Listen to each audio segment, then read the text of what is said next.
Fernando Pessoa nasceu em Lisboa em 13 de junho de 1888. Morreu nessa mesma cidade em 1935. Ele é considerado um dos maiores poetas e escritores, não só da língua portuguesa, mas da literatura europeia e mundial de todos os tempos. Ele foi educado na África do Sul para que o inglês fosse sua outra língua nativa, e muitas vezes escrevia nessa língua. Levava uma vida extremamente discreta e sua personalidade continua enigmática até hoje. Dedicou-se ao jornalismo, ao comércio, à tradução, mas sobretudo à literatura.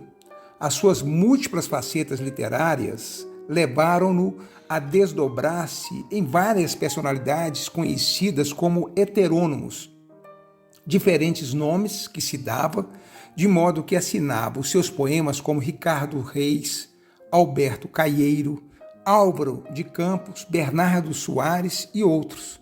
Ele criou dezenas de autores ficcionais que povoaram o seu mundo escrito e até, de certa forma, a sua própria vida.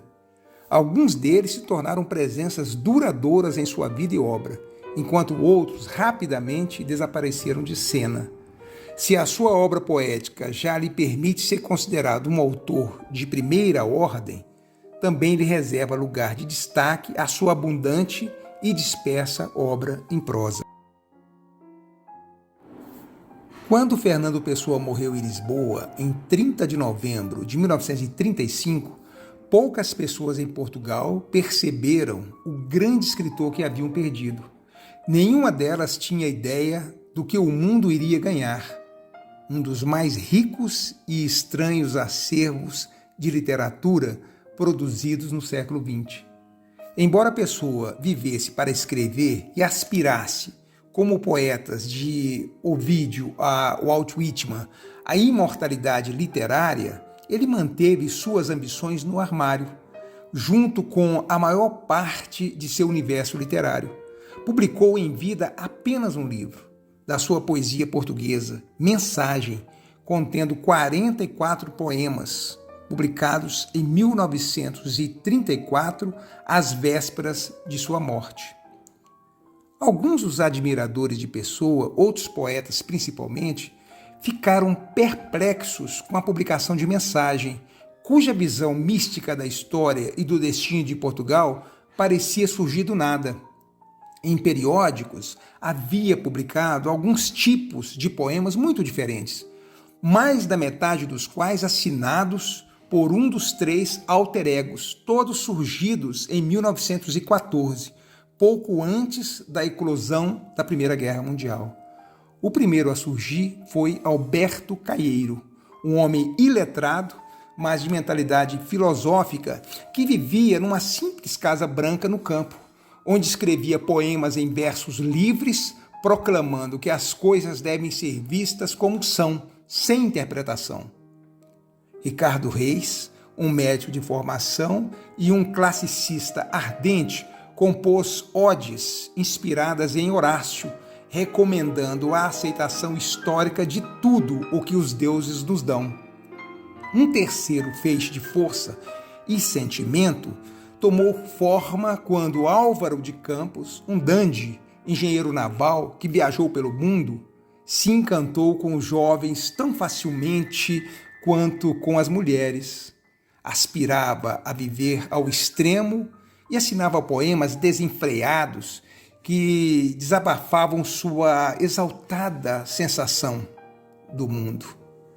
Mas traiu ao mesmo tempo sua consciência melancólica de que a vida, por mais intensamente que a vivesse, nunca era suficiente. Campos, o mais inquieto dos 3 alter egos, não podia ser contido pela seção de poesia de revistas e jornais. Em entrevistas, artigos, manifestos e cartas ao editor, comentava política e cultura com brio cáustico e deleitava-se especialmente em contrariar as opiniões logicamente formuladas de Fernando Pessoa, de quem zombava por sua mania de supor que as coisas podem ser comprovadas. Álvaro de Campos reconheceu com deferência Alberto Caeiro, o sublimemente sereno poeta da natureza, como seu mestre. O Dr. Ricardo Reis também. E também Fernando Pessoa, que inventou o trio prodigioso, dotando-os de biografias próprias, psicologias individualizadas, pontos de vista religiosos e políticos e estilos literários distintos, radicalmente diferentes dele para serem considerados simples pseudônimos, como se apenas os seus nomes tivessem sido mudados. Fernando Pessoa chamou-lhes heterônimos e, num resumo bibliográfico das suas obras publicadas em 1928, explicou a distinção conceitual. Diz Pessoa: os trabalhos pseudônimos são do autor em pessoa própria, salvo no nome que assina. Obras heterônimas são do autor fora de sua própria pessoa.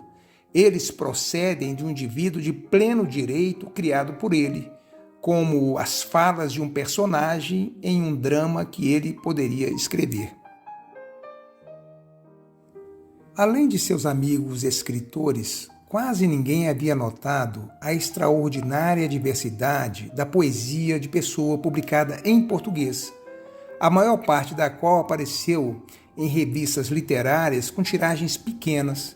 Nem mesmo seus amigos, com uma ou duas exceções, tinham lido seus folhetos de poesia autopublicados e escritos em inglês.